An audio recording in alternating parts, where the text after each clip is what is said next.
Good morning, everyone, and a Chodesh Tov as we enter the month of Adar.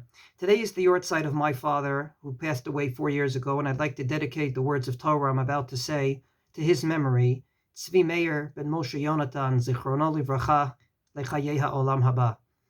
It's interesting when you have a Yartzeit every year on Rosh Chodesh Adar, because certain things you do on a Yartzeit can't be done.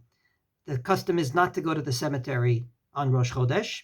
You don't say Kel Mole on Rosh Chodesh. And on the other hand, you do have restrictions that you have every year on the day of the Yartzeit. The truth of the matter is, I believe that this goes to the very dual relationship that we have in Minyan all the time. On the one hand, the individual, if he comes in late, has to hurry up his Psukei de Zimra in order to synchronize with the congregation. And yet on the other hand, after the silent Amida, the Chazan can't just repeat the Shmoneh Esrei and the Chazarat Hashatz. He has to wait for 9 individuals to finish their silent Amida. Namely, the individual sometimes synchronizes with the Tzibor, and sometimes the Tzibor, the congregation, has to wait for the individual. And I believe this is a healthy relationship. On the one hand, we look out for individuals, and on the other hand, the individuals feel part of a congregation.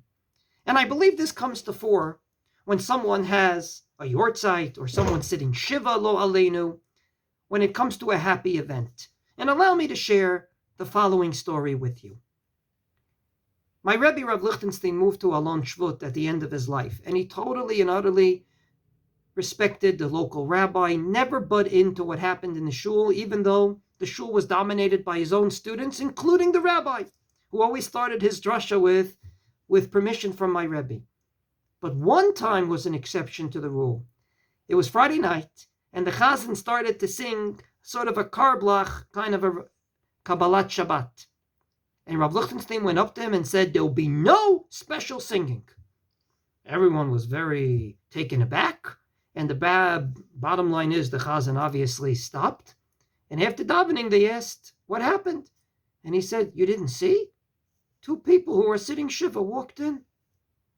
Now, these 2 people sitting Shiva weren't sitting Shiva for something tragic. It was, every death is difficult, but 90 years old, father passed away, and yet he was sensitive to their feelings.